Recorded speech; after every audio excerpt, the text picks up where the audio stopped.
Welcome to the Generation Elevation podcast, a conscious, connected platform for those who are ready to manifest their dream life. I'm your host, Elise Riley, a former PT, now motivational speaker, igniting empowerment and transformation all across the globe. Here at Generation Elevation, we are committed to bringing you the most inspiring guests who will share their stories, wisdom, and advice to help you progress closer to living a life of your own terms.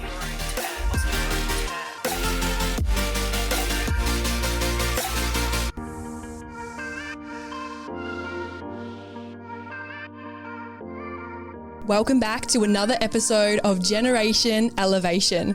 Today I am joined with a special guest all the way from Melbourne, Victoria.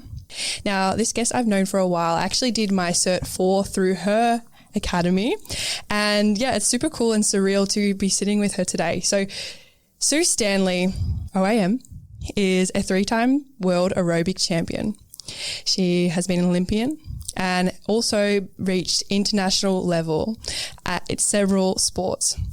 She bought a gym at 19 and a half years old, and she is a force to be reckoned with. So it's an absolute honor to be sitting with her today, and I cannot wait to hear her story and share it with you all. So before we do get started, before I introduce Sue, make sure if you're new to this podcast, make sure you subscribe, make sure you share on your stories on Instagram, because the more people that listen to this show, the better, the more we all elevate together. So with that said, without further ado, welcome, Sue. Thank you for coming on today. Wow, thanks, Elise, for having me. Well, look at you, go girl. Thank you. I'm looking at you for when you first came to me and look at you grow. Wow, you've changed so much. Thank you. I know it's so bizarre, especially coming back to Melbourne after being on the Gold Coast for so long and bumping into people who I used to know back in the personal training days, and people commenting on how I am so different, like sounding different, that I'm not that Elise anymore. And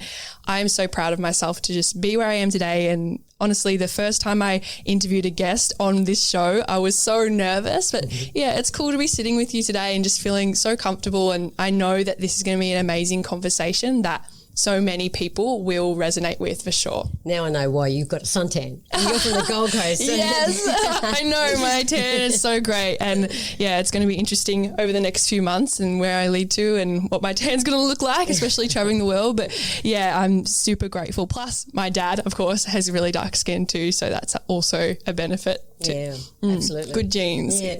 So Sue, you have achieved so much in your life. And before we even started recording, you were speaking about your passion is to help people. So I really would love to hear about the start of your journey, especially going through like being an aerobics champion and an Olympian, a high performance athlete, to where you are now, really going into business and impacting people in a different sort of way. Okay. I've got a probably extensive background in the sporting world, and I started actually in ballet. Wow. When I was 4 years of age. So, amazing. So you did the modern, tap, theatrical, Highland, did everything, acrobats and things. I loved it. And we just used to go to the local church and probably did it 3 to 4 times a week, my sister and I. And it got to when I was about 11. She looked fantastic in a tutu. She had that really lovely hour-shaped glass figure. I looked like a block. I was like this short, stocky.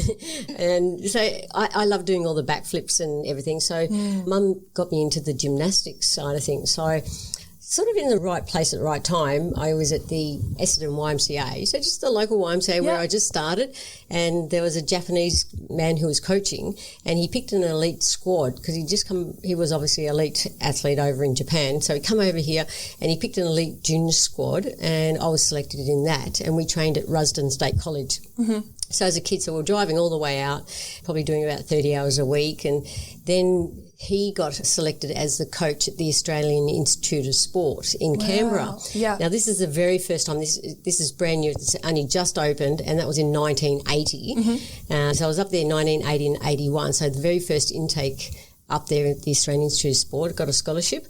And it was great. It was amazing. But, you billeted out. So you had to live there in Canberra.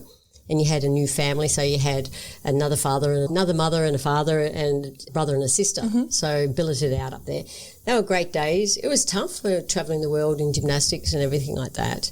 And then when I came back to Melbourne after going there, my mum got me to do a secretarial degree. Now, I don't know if you've ever seen an athlete do a secretarial degree. No, that's so different, yeah. So we did the typing, you know, I'd be like typing away, shorthand, I'd be rocking. I was a nightmare. I couldn't sit still. But I did get a job in a gymnasium doing the admin as a bookkeeper, sort of a reception secretary sort of type thing. Yep. So that's how my career started. And that was about when I was 17 and a half, 18 years of age. And I was working for them and obviously learned everything at the back end. So I learned how to run the business. And then obviously because I was fit, you know, and he said to me, he goes, oh, put together some music. You're going to do an aerobic class in 2 weeks' time. I said, what's aerobics? So I didn't even know what it was. Yeah, and I'm sure many people listening to this right now will have no idea what aerobics is. Well, back in those days, yeah, absolutely. So go Google it. You've got the headbands on, the leg warmers and everything. Yeah. Seriously. So I did so that's where my career sort of started. And then when I was about 19 and a half, I was working in the gym and I think he saw that he wanted to retire and he saw my ability that I could run the business. And so he offered it to me and I said, well, when I was 19 and a half, I've gone, yeah, I'll buy a business. I'll buy the gym. Not realising what was behind it because I knew what you had to do to make it successful. Yeah. Because I didn't know that word failure. So it never came across. I probably look at it now in hindsight thinking, geez, that was a big move, but I never had that fear because I didn't know that word failure because you do whatever it takes to make it work. Yeah. How hard it is, it's just a bit of pain. So, yeah, I was 19 and a half and running a gym at Maidstone Sporting Club there. Yeah. When probably the average clientele is about 24. So you learned how to speak to different people, different races, different genders, different way of life. So it was fantastic, and I think that's probably did my biggest grounding on learning how to interact with people and learn about different types of people and what they need and how to work in with them and find out and get the best out of them to find what they really want. Yeah. Yeah, so I was started the gym and I was working there and I mean, you do silly, crazy things like during the day there'd be nothing to do. So I used to make tracksuits for my clients. So they'd come in and they'd order a tracksuit, do their workout, and I'd have it made on the way out. Yeah, I love that. And they'd pick their colours and they could have it anywhere they wanted. And so I used to sit there in the sewing machine back in the days. Wow, yes. Yeah, watching Days of Our Lives.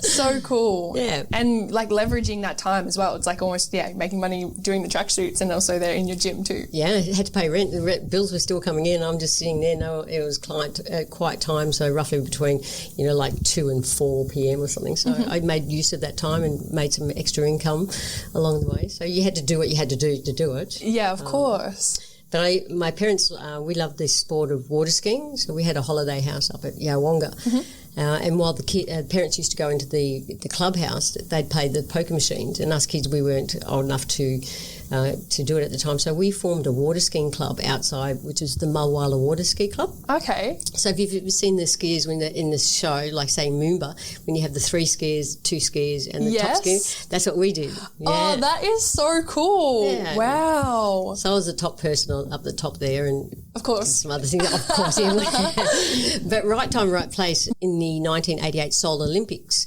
it was nominated as a demonstration sport. So we got selected to go to the Olympics and we did the opening ceremony on the Han River and watched the opening ceremony of the 1988 Seoul Olympics in Korea there, yeah. Wow. What was that experience like? That was great. That was amazing because our show got beamed into the stadium just before the athletes come out as they introduced the country. So the stadium was right next to the water there. And it was just a great experience because it was so new. Korea and being at the Olympics was just the ultimate. So it was just a fantastic experience. So it was pretty special. Yeah, that's amazing. And I'm curious to know, like, what has been like your highlights being in like your professional athlete days when you were doing the aerobics, and what was like the highlights for you in those moments? Okay, well, I suppose with the aerobics side of things, that came just a little bit after, and I did my first competition, and I came third, so I didn't win. But one of the judges came up to me and said, you did really well. And I said, but I didn't win. He goes, no, go into a repechage. And I said, well, I didn't know whether I was good because the judge, one of the judges came up to me and she said, Sue, don't get into the aerobics. You're not the right image that we want. You're too short, you're too fat, and you're not the right image that we want. And I found that really offensive, and I didn't know how to respond to this lady who said you can't do a sport. So I thought I'll go up to Sydney and go in the repercharge, and I got into the repercharge. What's the repercharge? So you get like a wild card entry. Okay. So you got a wild card because I didn't come first. So you got into the repercharge, you got to win that, go into another repercharge, and then you get into the semis, and I got into the finals. So I got into the finals and I won my first competition. Wow. And I thought, oh, wow, that was pretty good. I thought that was it, the national championships. And they said, no, you got to go into the world championships. So I competed in my first worlds and I won that world event. Wow. And I defended. So no one's ever defended their world title and won. And then I won the third one, which was probably the most successful because that was the toughest one. Because everyone said that you couldn't do it again. Times. Yeah. Do it once, and because of the tall poppy syndrome, everyone's trying to knock you off, and then you still had to keep reinventing yourself to keep something new. If they've seen you before, you've got to be different so that you come out with that surprise to say, you know, like you haven't seen me, or doing something, recreating yourself. So the funny thing is that I had to really look within me and find out, don't tell me how good I am. Because I am good. I've just won 3 world titles. Like I'm not being egotistical. I knew I was good, so I knew. But tell me what I'm not good at. And that's where you have to really search into yourself, because it's easy to find all your good parts. Yeah. But to be really raw and honest with yourself, to say what do you do how do you realistically tell yourself to what you're not good at, and that's the hardest one that you can do. So, so that was the interesting one. So I really worked on my weaknesses. What were your weaknesses that came up? Well, I think, Paul, if they called me short, well, I can't do anything with my height. If you call me fat, well, I can probably do something about my physique. So I tried to reinvent myself but you can't change who you are, you know. So that was pretty tough. And so what I did was I read the rule book and then I threw it out. I said, you've just got to be different now. You just got to now go push your limits. So own your uniqueness. Absolutely, yeah. So I did read it, threw it out, and there was one thing in there that you couldn't go forward or backwards, but nothing in there that you couldn't go sideways. So I did like this 1.5 twist later. So I was really pushing the boundaries in that way. So that was the interesting part, probably the highlight of my a third world title. Yeah. And that was probably the best one, because I had to fight for it. Wow, that's so interesting and quite inspiring to hear, even though there were people along your journey that said, no, you can't, like you are not capable of doing that thing, that there's nothing you can change about it, and you still continue to persist towards that thing that you wanted. Like, what would be your advice for those that are listening who potentially are experiencing something similar, whereby they have this dream, they have this goal in their life, and maybe there are people around them who are saying that they can't do that? What would be your advice for them? First advice is why are you doing this? And it has to be for your own personal satisfaction, realistically. It's got to be for you. And especially a lot of athletes, they say, I want to be a world champion. I never wanted to be a world champion. I just wanted to be the best at what I was wanting to do. Everything I had to do. If I did the best routine or best of my ability and it didn't win, I'd be so satisfied, because I did my best. And if my best was good enough on the day and win, and if it wasn't good enough to win, I'd put my hand out to shake the person's hand to congratulate them. I think you really got to, number one, find out what you're doing it for and who you're doing it for. And then that's when you find the passion. And then you can listen to other people, because we listen and learn a lot from other people.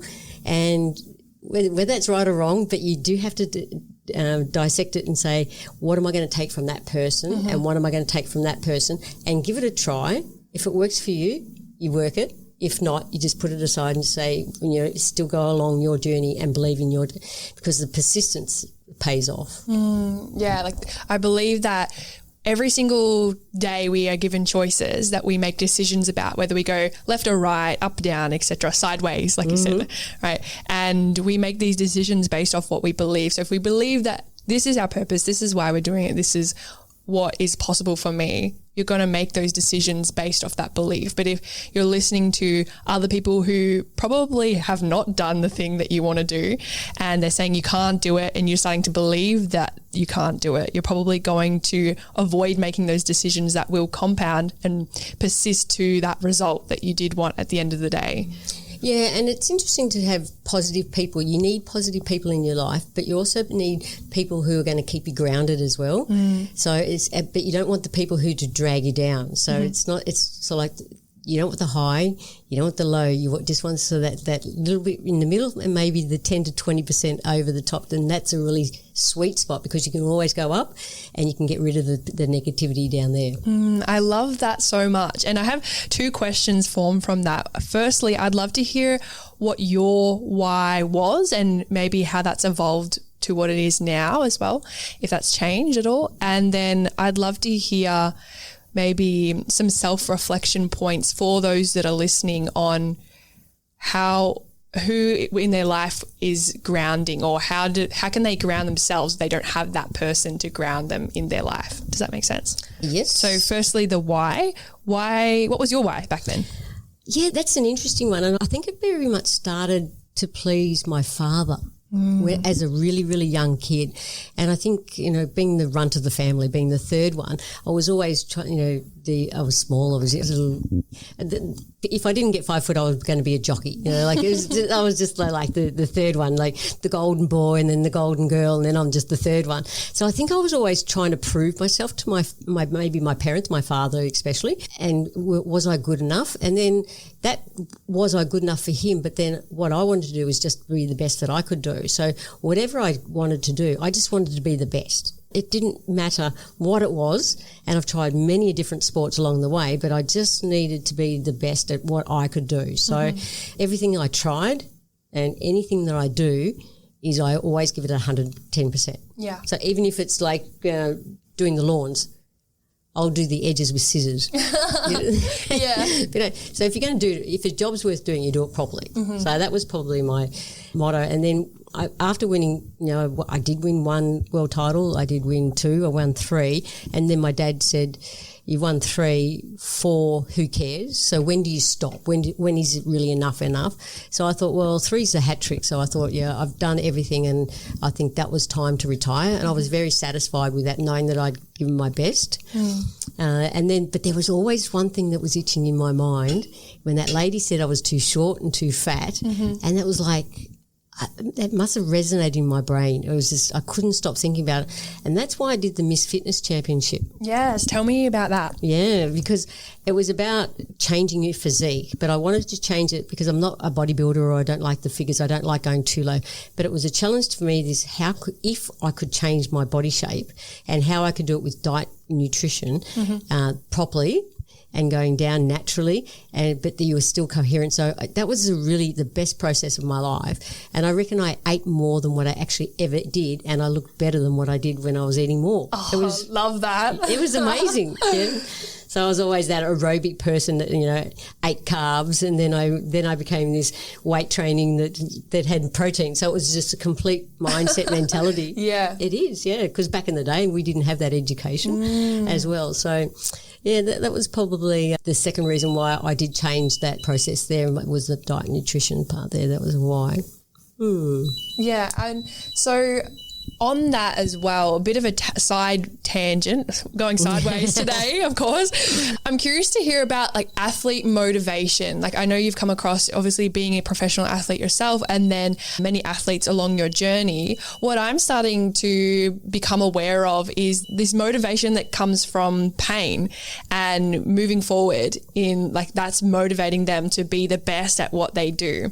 And so I'm curious to know, especially coming from a mindfulness perspective, and how your mindset has changed over time, and how that is super important in regards to becoming professional.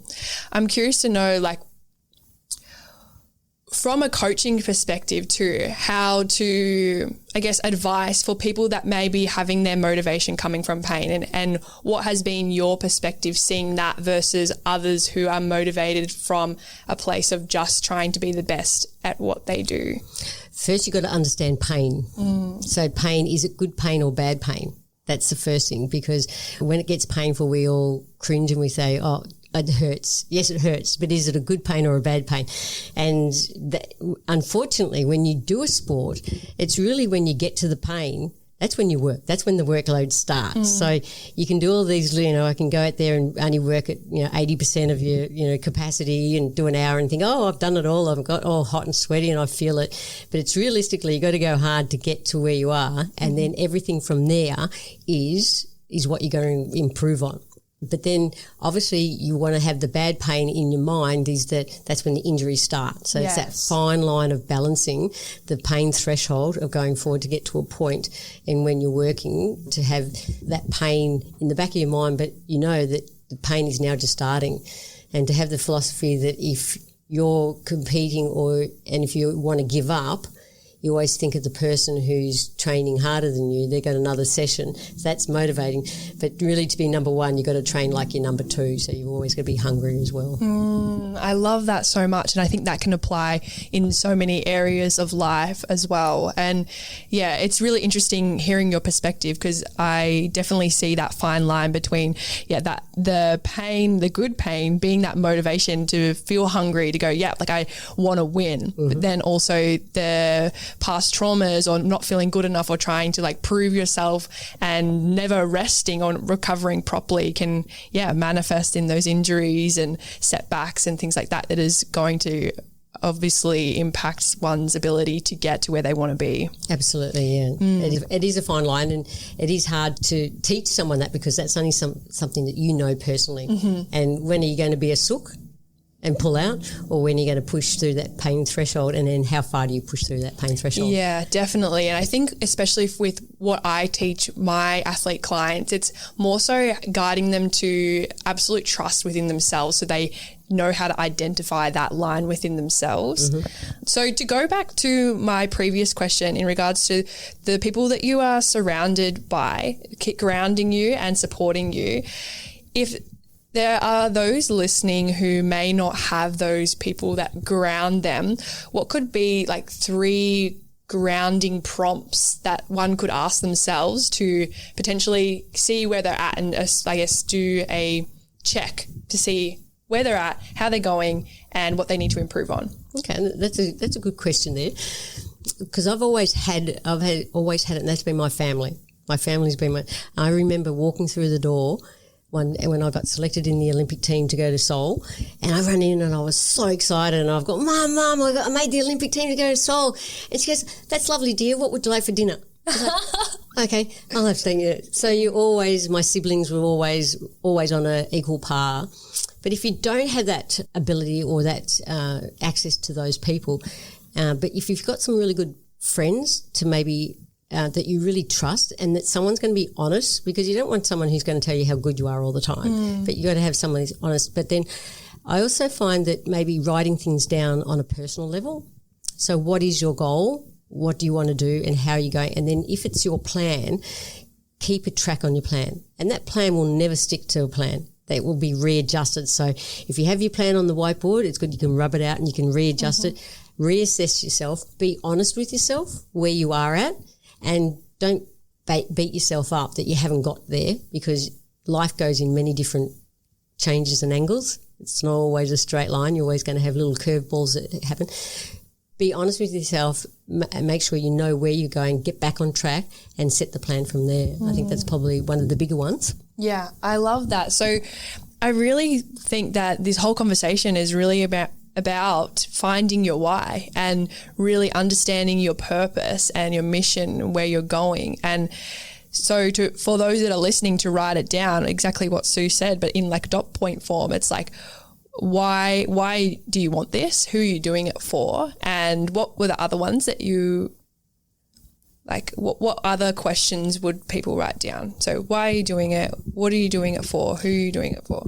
And what's your plan? What's your goal? What's your goal? What's the end goal there? Then how are you going to get to that goal? So then don't set it, you may want to do a yearly one, but do small ones along the way. It's not, and that's why, because it will adjust. Yeah. You can't just say, I'm going to do this, because that's not like, life is not a textbook. You're creating your own textbook. So you got to document your journey along the way, how you're feeling, how you're not feeling. Same thing with nutrition. I mean, it's a big thing, you document it. We don't document that enough, and find out what foods really work well for us, and what times are different seasonal things that changes as well. So really find out who you are and what works for you in many aspects, for the mind, the physical, and also the nutrition side of things. Write it down, put it in a structure, and then if it does go off board, don't beat yourself up, get on back on track, but reward yourself. Don't beat yourself up all the time, and it's okay to take time out. If you need that time out, if you need a day of just going, I just need to chill, just go have a spa, or go pamper yourself, or go to the movies, just get lost in your own world, that you need, I think. Yeah, so almost reverse engineering that goal that you want, and then all the steps in between, but also leaving wiggle room for life and fun, because I know in my journey, and I'm sure you'd be able to resonate with this, Sue, and those that are listening, that life can throw some curveballs and sometimes they're good and sometimes they're bad, and you're like, holy moly, like I never would have imagined where I am today a couple of years ago. I would have never been able to reverse engineer that. And I believe that when you focus on what you want, that end goal, or that how you want to feel, and you keep feeling good, the opportunities will come, and they might be beyond what you could currently imagine for yourself. So each time you do take steps forward towards your goal, you grow, and you start to realize what you once wanted is expanded or evolved, like you said. And we kind of make mistakes along our journey, but I think in the past is what was different back then to what is now, is when we did something wrong, we just hit it and just moved on. We thought, that was bad, or just didn't. But now we analyse why was it bad? What could we do better? How did I feel when we were doing that? What can I improve myself on that? And we learn. And that's where I think the youth of today, the generation now, is what they're really doing. They're going back and saying, well, why do I feel like this? And if I was rude to you or upset you, you talk about it. You say, oh, did I upset you? And then you say, well, yeah, I'm sorry, I shouldn't have said that. And I think that raw honesty wasn't there when we were around, in our days, but it is what it is now. And I think that's really finds out where you are, and that's really a good start to know where you want to go on your journey, I think. Yeah, I love that so much. And so obviously you had that as a massive part of your life and a huge chapter. And what was the experience like, obviously retiring as an aerobics champion and then going on to what you've done now, then with eFit, and then, I'd love to hear about your journey from transitioning out of doing professional sport. Well, I suppose as a professional sport, and because, yes, I am short. I'm 5'1", by the way, so it's not that short, but 5'1". But as a female, now you're looking at, 30 years ago, so you're talking a different generation time as well. You look at a young, fit person, girl, female, in a corporate world, that was tough. Even female sports, where there weren't very many champion females athletes around at that time, and men didn't watch women's sport to how the generation has changed now, where female sport is I'm so happy that they're getting so much more credit and recognition. It's really good. When I was around, no one got it. So I was sort of probably more taken as that bimbo-y sort of type thing. So that was tough, but you played the game because I knew who I was, and I was very comfortable with what I wanted to do. And I had a management company, and they were great. But what happened was that after a while, I thought, well, how come I haven't got this? And why aren't I writing books? Why aren't I writing magazines? Just all the things that you guys just do nowadays. Yeah. But the process was a bit different back then. And my manager turns around to me and goes, Sue, it's tough out there. And I said, okay, well, I said, do you mind if I give it a go? And he sort of went, oh, yeah, sure. I love where this is going. So literally I went, I got out of bed and I went down to the news agency and I picked up a magazine. I've never read a magazine in my life. It was so it just happened to be Women's Day. So Women's Day, it's called Women's Day, but it gets published weekly. I opened it up and it says, publisher, Nene King. Okay, so ACP Publishing up in Sydney, dialed my phone, rang up there and said, oh, can I speak to Nini King, please? And they said, oh, who's speaking? I said, Sue Stanley. He said, no worries. And then they put me on hold, and it's like this lady comes up, what do you want? I said, I'm Sue. I'd like to write in your magazine. Really? I said, I live in Melbourne. She goes, well, what are you doing tomorrow morning at 8 o'clock? And I said, nothing. She said, good, you're on a flight from Melbourne to Sydney. I'll meet you here when you get here. Oh, my gosh. And I've gone, okay. So I walk into the boardroom of ACP, like this is like publishing house, like this is massive. I didn't even know what I was doing. Like I've just picked up the phone and so I walk into this boardroom, they sat me down, and I'm like, this massive big boardroom. And this lady comes in, she's got a singlet on, she's got tattoos, and she's got a Vegemite pizza toast. I can remember, and a black coffee. She puts it on the thing. She goes, what a sight. Yeah. And then she goes, so you want to write for us? I said, yeah, I'd love to do that. She goes, go on, submit this. I wrote for them for about 3 years. I got a contract for them every week we had a full page in Women's Weekly. And then I come back and thought, oh, how hard was that? I said, what next? And I said, I want to write a book. So then I wrote a book, and then I self-published. What's your book called? I got two. One of them was my first book, was Your Personal Trainer, and Penguin published that. Mm-hmm. And then because I was an editor of a fitness magazine as well, and then I got the ability through Australian Unity, and they wanted me to write a book for their members. So I wrote another book, but I self-published it. Wow. So I sold 40,000 copies up front. That's amazing. Before it was even published. Oh my gosh. So it was this lovely coffee table book, which I was really excited about. And I had full editorial control. So it had to go through boards of medical, because back in the days when you're talking of health and fitness and wellness and things, which was awesome. So that was really exciting. And I think probably it really resonated with me. It didn't matter who you are. It didn't matter where you come from. You can do whatever you want to do if you really put your mind to it. Mm-hmm. And I think we sometimes wait for the recognition to come to us and say, show me the money. I think, win world titles, well, all these sponsors are going to throw money at. But no, you've got to make that, you've got to make your own choices, and you've got to actively go out there and put yourself out there. They will come if you put yourself out there, but you have to get off your butt. You have to go and pick up that phone. You have to go and do that hard yards, whether it's in social media nowadays. You've got to go do all that. And if you don't do it, no one else is going to do it. Mm-hmm. So you have to do it. And that's what I did learn in my business career. So after having my gym for about 16 years, I think I had that. And then I obviously rode the wave through writing magazines, all that sort of things, and websites and all that. And then I started eFit Academy, just saw another niche, which I love that creativeness of being different. So what's new on the market. And that was really good. So because my passion is still helping people, and that's what I just love. I just can't get it. It's just something that's embedded in me that I just love helping people no matter what. Mm-hmm. Yeah, that's so powerful. And I'm curious to know, what is it about helping people that you love? I love seeing a person get a smile out of them. I love making people happy. It's something that I think we've all forgotten. It's all about me, and we take advantage of me. But the gift of giving is so powerful. And my life has been so special in doing many things, like driving in the Grand Prix or meeting these wonderful people or traveling the world. Yeah. And to me, I'm so grateful for that. But then you become sort of complacent that these things are just like nothing special anymore. So if I have had the opportunity to take someone with me, or to show people or do something for them, to see them experience of what I've probably taken for granted now, and then to see them, it's just, I love just their eyes light up. It's just amazing. Love it. Yeah, I can resonate with that completely. I think you might be able to agree with me on this. For me, I love helping people feel as good as I do. Because once upon a time, I thought I was at the best that I could arrive at. And for me, I was telling myself all the time that I'm super shy and I could never do that, and I should probably be realistic. And now I am traveling the world and doing all of these events and running this podcast, meeting amazing people like yourself, and have so much confidence that I never thought was even possible for me to even achieve. And it's like, when you go to a restaurant and you eat the same meal over and over again, you're like, oh, it's pretty good. I'm happy.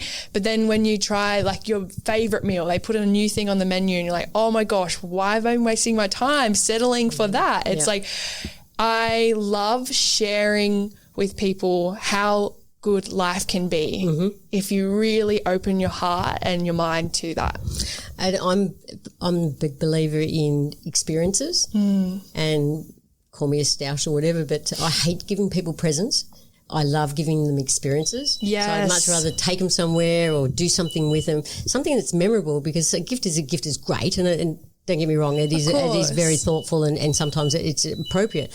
But my passion is more to give someone that experience that they really remember it from and say, oh, what did you do on your birthday? They don't tell you what gifts they get. They will tell you who they went for lunch or what they did, something. So that it's so special, the moments that take your breath away. So true. And, yeah, I think that at the end of the day, like, you know, we could die tomorrow, a bit morbid, but it's true. And life is so short, what I have been learning. And honestly, experience trump all, because you can't take those things with you. Mm-hmm.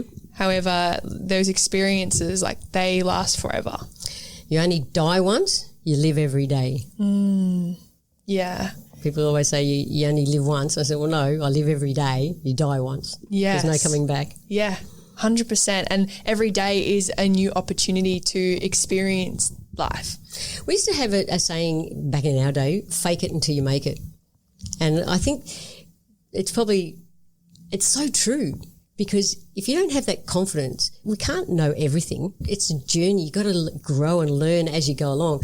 If you can get over that hurdle and just say, yeah, I can do it, even if you don't have that confidence and don't really know 100%, when you start your podcast and things, you probably think, oh, I can't do this. I was so nervous. Yeah, exactly. It took me a year to start this thing. Crazy. And then you go, why did it take you a year? Exactly. And because it's that first step, isn't it? It's like, just fake it until you make it, and then you will grow and you'll be better. And life is the journey. Yeah, I remember speaking to, I think, Cooper Chapman, who was on a recent episode on this podcast. So if you haven't listened to that, definitely go back and check it out.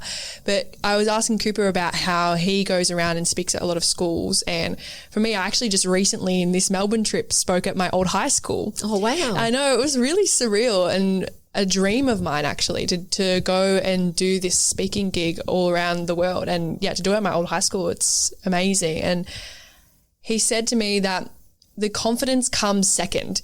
You get up there and you just do it first, and then the confidence comes later. And just as long as you keep practicing, like, once your nervous system calms down, when you're up there, if it's what you're meant to be doing and you're in alignment with your why, like you said earlier, everything just flows. And when you have that passion, you have that knowledge, you've got a base. So you sort of once you know what your story is. And I remember I did also radio. I was on 3AW for 11 years. Oh, wow. With the great man Ernie Sigley, who was just a legend in their time. Yeah. And I remember I'm sitting there and I'm like, I was so in awe of him, just opposite the microphone. And I had all my notes, I wrote all my notes down and everything. I thought, I'm ready to go. Yeah. And then he goes to, the red light comes on, we go on, he's welcoming, and as he's welcoming me, he gets my notes, and then he's introducing me, and he starts tearing them up. And he said, so Sue, what are we talking about today? Oh my gosh. And I'm like, holy shit. But we got through it. And then he said to me as we finished, and he said, Sue, if you don't know your stuff, you shouldn't be on radio. Ooh. Yeah. So then I had no notes at all for 11 years. Every week I was on for an hour on radio, so live.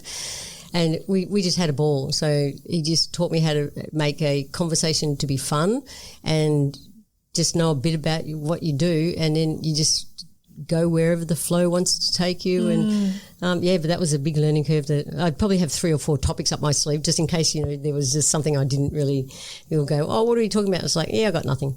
Yeah, so I'd always have something in mind, but then I might do these hours of research and we don't even talk about it. Well, that's why, like, for me, all of my episodes are completely authentic and flow, and I don't edit them. It's just like, just chuck it on and that's it, right? And that's why I wanted to start podcasting in the first place, because I'd be having these amazing conversations with people. And I was like, there's so many others out there that need to hear what is going on between the 2 or 3, whoever is in the atmosphere. It's like people need to hear this, and they need to hear you and what you have to say in your journey, because I guarantee one person at least will listen to this and go, oh my gosh, like, that's exactly what I needed, and it's like that next piece in their puzzle for their journey in their life. But people have got to remember that what I did is I'm no different to anyone else.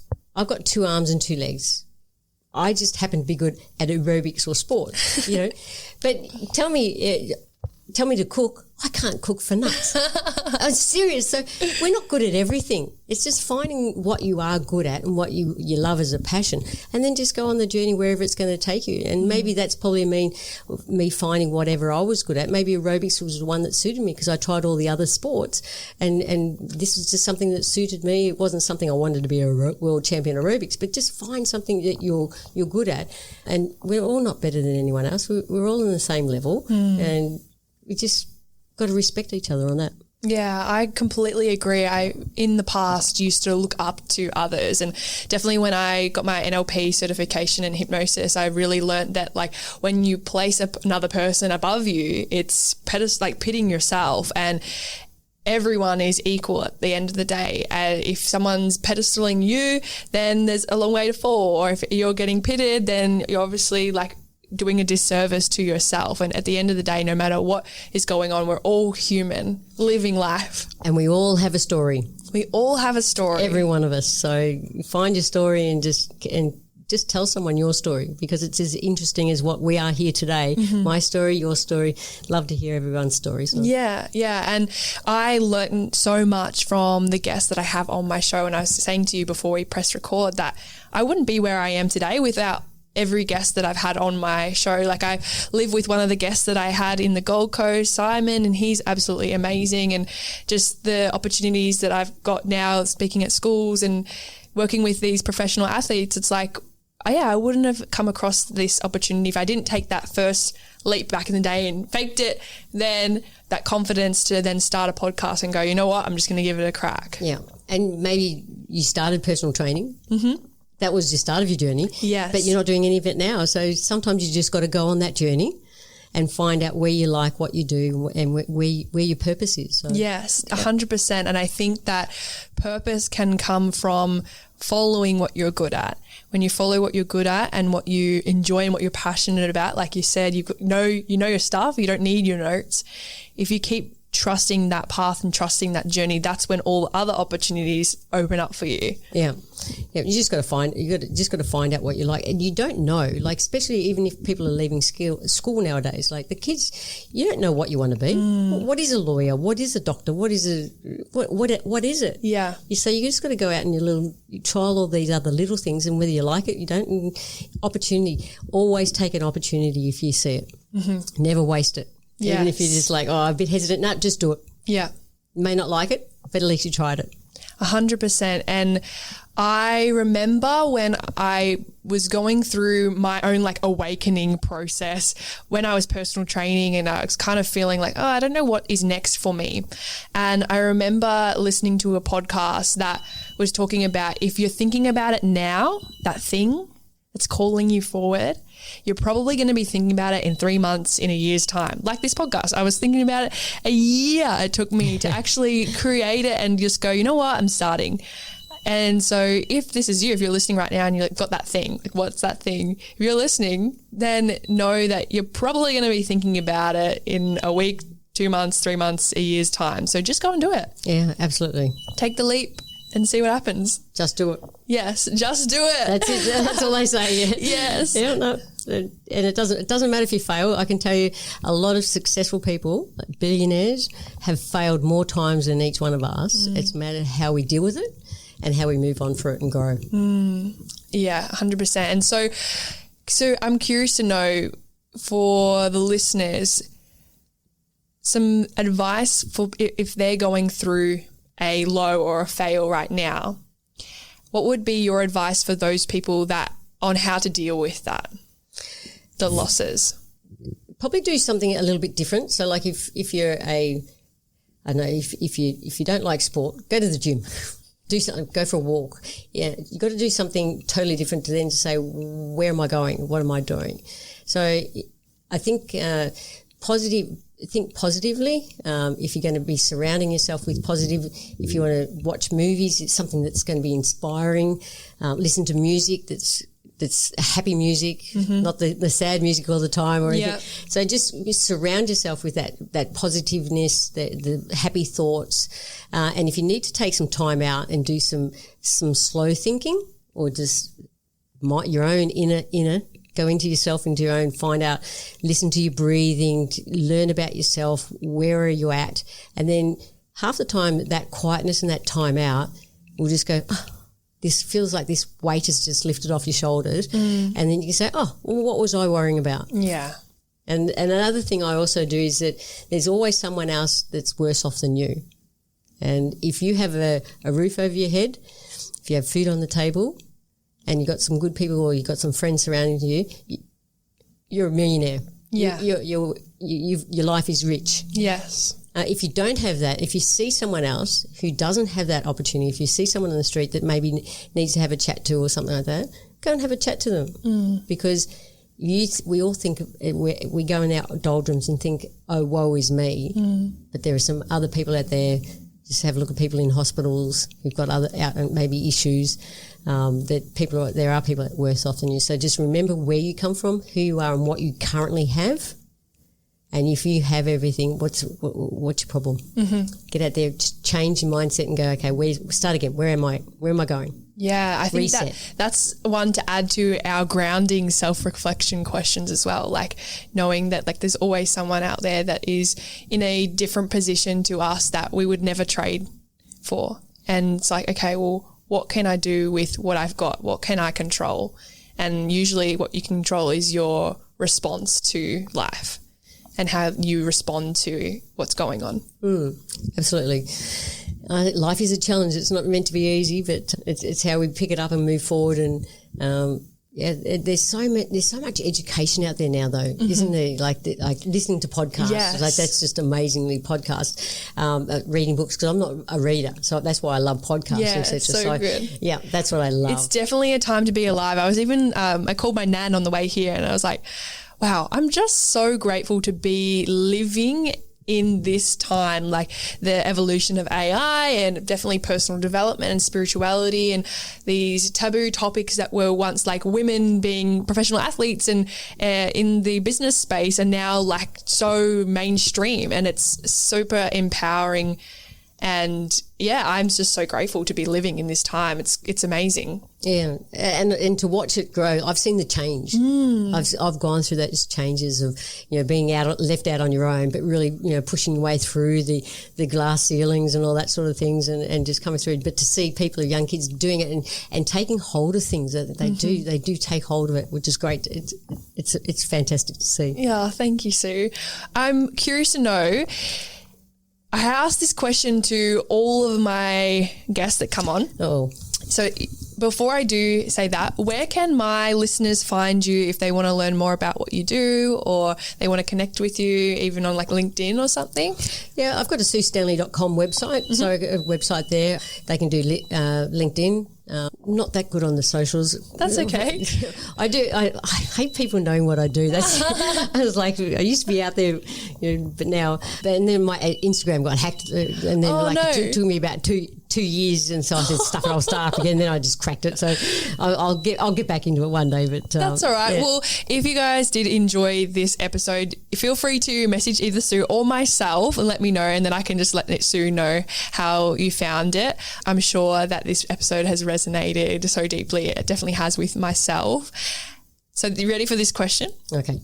So I do ask this to every guest, and I would just ask for you to trust the first answer that comes to mind, to heart, whatever it is that you feel called to say. So the question is, if you would have one piece of advice for the listeners that you believe that they need to hear right now, that doesn't have to relate to what we've just said, but what would it be? Doesn't matter who you are, whether you're male or female, both. Doesn't matter where you come from, overseas, internationals, northern suburbs, western suburbs. You can be anyone who you want to be if you put your mind to it. Wow, so powerful. Thank you, Sue. It was awesome to have you today. Thanks for having me. Great to see you. Yeah, you too. All right, thanks guys for listening, and I'll see you in the next episode. Thank you for being a part of the Generation Elevation community. If you enjoyed today's episode, make sure to leave a 5-star rating, written review, share, and tag me on Instagram at elise.riley. Until next time, keep loving, keep learning, and keep rising.